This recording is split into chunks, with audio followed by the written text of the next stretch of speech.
નમસ્કાર દર્શક મિત્રો, આપ જોઈ રહ્યા છો All India mirror news Vadodara સત્ય આધારે। આજે એક મહત્વના સમાચાર સામે આવી રહ્યા છે કે કેન્દ્ર સરકારની મજૂર અને ખેડૂત વિરોધી નીતિઓ સામે આજ રોજ 12 ફેબ્રુઆરી 2026ના રોજ રાષ્ટ્રવ્યાપી હડતાલનું એલાન કરવામાં આવ્યું હતું। ગુજરાત કિસાન સંઘર્ષ સમિતિ અને રાષ્ટ્રીય ટ્રેડ યુનિયનના સમર્થન સાથે વડોદરામાં પણ આ વિરોધ પ્રદર્શનને તેજ બનાવ્યું હતું। આ લડાઈ શા માટે છે, ચાલો જોઈએ આ અહેવાલમાં। શ્રમિકો અને ખેડૂતોના મતે સરકાર દ્વારા લેવાયેલા આ 4 નવા લેબર કોડ મજૂરોના હક છીનવી રહ્યા છે। જે આ મુખ્ય માંગણીઓ અને વિરોધ દર્શાવવામાં આવ્યો છે તે આ મુજબ છે। નવા લેબર કોડનો વિરોધ યુનિયનોનો માંગનો આરોપ છે કે નવા કાયદાથી 83% શ્રમિકો કાયદાકીય સુરક્ષા ગુમાવશે અને હાયર અને ફાયરની નીતિ અમલી બનશે। વીજળી ક્ષેત્રનું ખાનગીકરણ, સ્માર્ટ મીટર અને ખાનગી કંપનીઓના પ્રવેશથી સામાન્ય જનતા પર મોંઘવારીનો બોજ વધવાની ભીતિ છે। રોજગાર ગેરંટી યોજના, મહાત્મા ગાંધી રોજગાર ગેરંટી યોજનાના બજેટ અને અમલીકરણમાં થતા કાપનો વિરોધ। માંગણીઓ એમને એ હતી કે લઘુત્તમ વેતન 26,000 કરવા અને ફિક્સ ટર્મ કોન્ટ્રાક્ટ પ્રથા બંધ કરવાની માંગ કરવામાં આવી હતી। વડોદરામાં આ લડતને વેગ આપવા માટે આજ રોજ 12 ફેબ્રુઆરીએ બપોરે 4 કલાકે બદામડી બાગ 4 રસ્તાથી ગાંધીનગર ગૃહ સુધી એક વિશાળ કાર્યક્રમ આયોજન કરવામાં આવ્યું હતું, જેમાં તમામ શ્રમિકો, ખેડૂતો અને કર્મચારીઓ જોડાવામાં આવ્યા હતા। હવે જોવાનું એ રહેશે કે આ જન આંદોલનથી સરકાર પર કેવી અસર પડે છે, એ જો બાકી રહ્યું। અમારી ચેનલને સબસ્ક્રાઈબ કરો, લાઈક કરો અને શેર કરો અને જોતા રહો all India mirror news Vadodara. Report by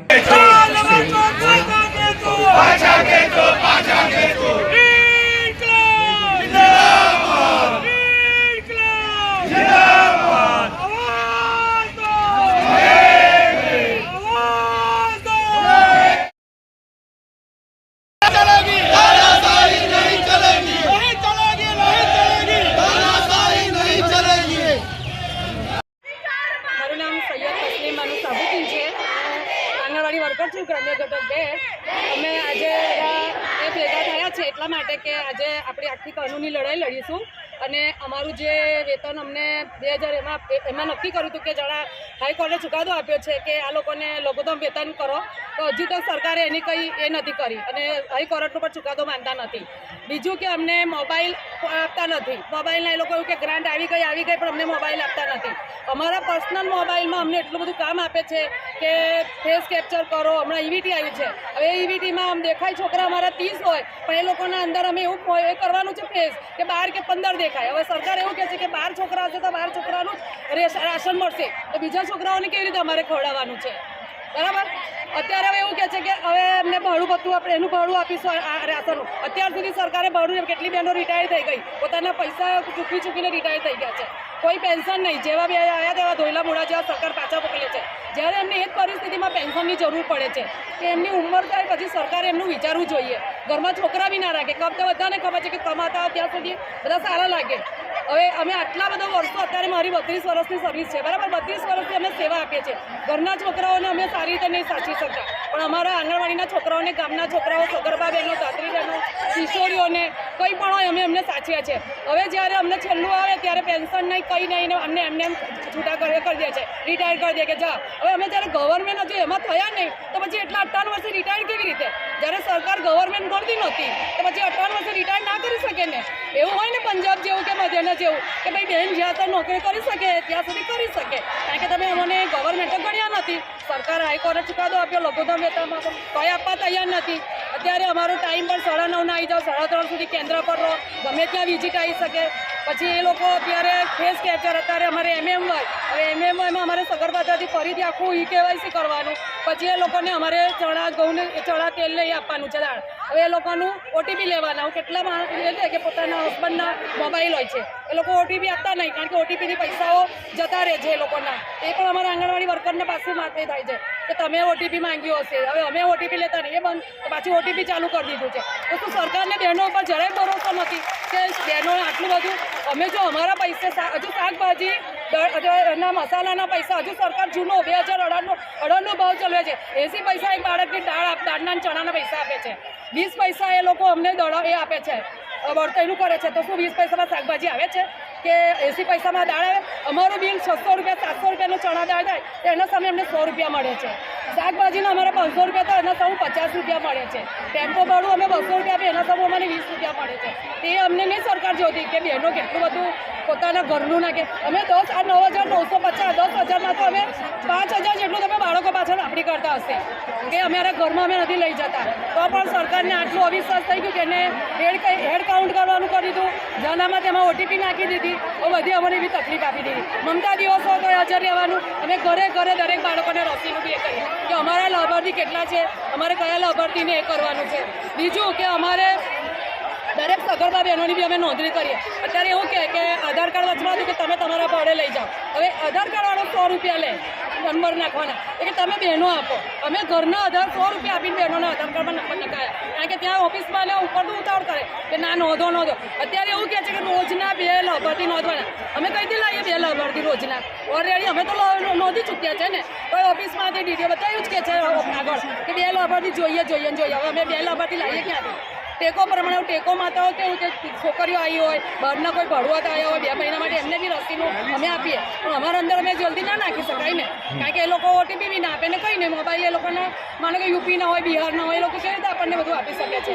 એ અમને બહુ જ કહે છે. એટલે અમે સરકારને એક જ એ કરીએ છીએ કે અમારું તમે કંઈ વિચારો અને અમને વેતનમાં વધારો કરો, ગ્રેજ્યુટી બી બરાબર આપો, અમને હાઈકોર્ટે ચુકાદો આપીએ એ પ્રમાણે અમારું કરો, અમારા દરેક બિલોમાં બી વધારો કરો અને અમારા ઉપર ભાર બિલકુલ ઓછું કરતો. કાં તો બાળકો ભણાવવાનું કરો, કાં કુપોષણ એટલે કરો, કાં તો આ બધું બીજું બધું કામ એકવાર કરો. બરાબર. BLOમાં બી અમને એટલું બધું એ કર્યું કે BLOનું બી અત્યારે અમારે કામ કરે. નોટિસ આપે, ઘરે ઘર નોટિસ આપવા જાઓ. અમારે આંગણવાડીનું મૂકી નોટિસ આપવાની. અને આ એવી ટીમમાં તો અમારે 2-2 કલાક નીકળી જાય છે, કારણ કે નાના બાળક છે ને, કેમેરા સામું ના જોવે, એ આંખનું ટેસ્ટ કે છે કરવાનું. એ બાળકો નાના એટલે જોઈ જ ના શકે, એને કેટલું બેસાડીએ 2 કલાક જતા રહે. હવે એવું કહે છે કે અમારી કે આવે તો કોઈ વિઝિટવાળા આવે તો કે બાળકોને આવડવું જોઈએ પૂર્વ પ્રાથમિક શિક્ષણ. અમને ટાઈમ તો તમે આપો પૂર્વ પ્રાથમિક શિક્ષણ કરાવવાનું, એ તો તમે ટાઈમ આપતા નથી અમને.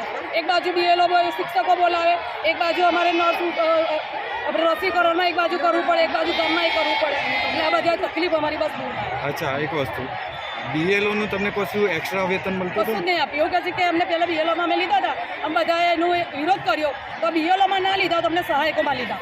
સહાયકોમાં કે તમને કંઈ ના મળે, તમે તો ગામના કહેવાય એટલે તમે ઓળખતા હોય બધાને, એટલે તમે શિક્ષકોને મદદ કરો.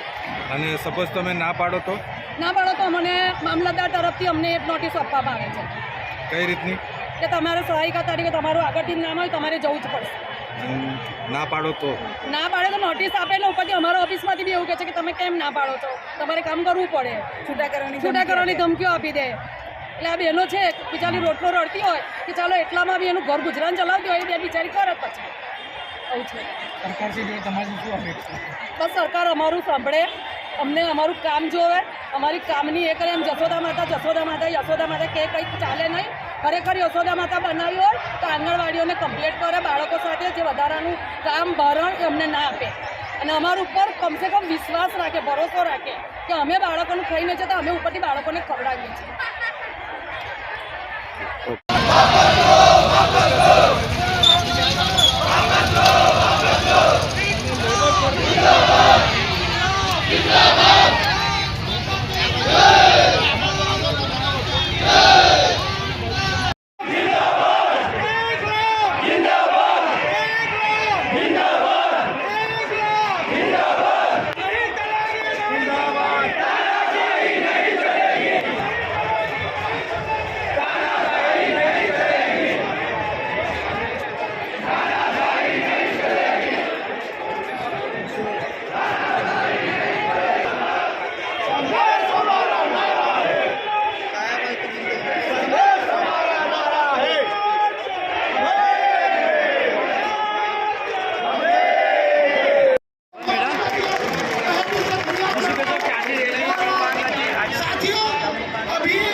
લેબર કાયદા રદ કરીને જે સરકાર દ્વારા 4 લેબર કોડ નાખવાની કોશિશ કરેલ છે તેના વિરોધના ભાગરૂપે આજરોજ અમે વડોદરા શહેરના તમામ ટ્રેડ યુનિયનો વિરોધ પ્રદર્શિત કરીએ છીએ, કારણ કે રાષ્ટ્રવ્યાપી હડતાલનું એલાન કરેલ છે અને રાષ્ટ્રભરના વિરોધ કરતા ટ્રેડ યુનિયનો તમામ હડતાલમાં જોડાયેલ છે અને પોતાના હક્કો માટે, પોતાની માંગણીઓ માટે લડી રહેલ છે, કારણ કે નવા લેબર કોડ આવવાથી કામદારોના કાનૂની અને બંધારણીય હક્કો માર્યા જશે, કામદારો નામશેષ થઈ જશે ને અને લેબર કોર્ટો પણ બંધ થઈ જશે, કેમ કે કોર્ટ કમિશનની નિમણૂક કરવાની જે જોગવાઈ છે નવા લેબર કોડમાં, 100થી વધારે કામદારો હોય તો પરવાનગીની જરૂર નથી એવા અસંખ્ય કાયદા છે. ફિક્સ ટર્મ એમ્પ્લોયી છે, પ્રાઇવેટાઇઝેશન છે, આંગણવાડીઓ છે, બેંકનું ખાનગીકરણ છે, રેલવેનું ખાનગીકરણ છે, એવા તમામ મુદ્દા જો અમલમાં આવશે તો કામદારો રોડ પર આવી જશે, જેના વિરોધમાં ભાગરૂપે તમામ ટ્રેડ યુનિયનોએ આજે વિરોધ પ્રદર્શિત કર્યો છે અને રેલીનું આયોજન કરેલ છે. અમે કલેક્ટરશ્રીને આવેદનપત્ર આપી દીધું છે, પ્રધાનમંત્રીશ્રીને, ઉદ્દેશીને, અને લેબર કોડ પાછા લે તેવી અમારી માંગણી છે.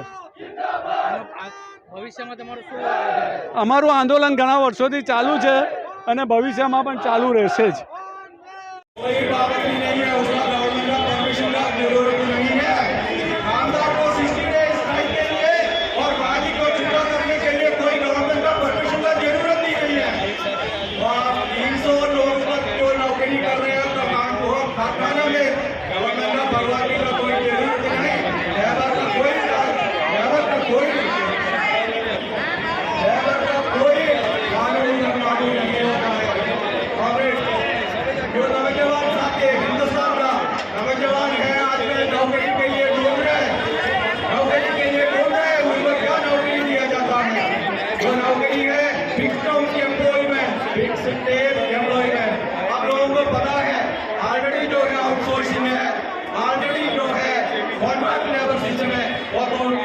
हो चुका है.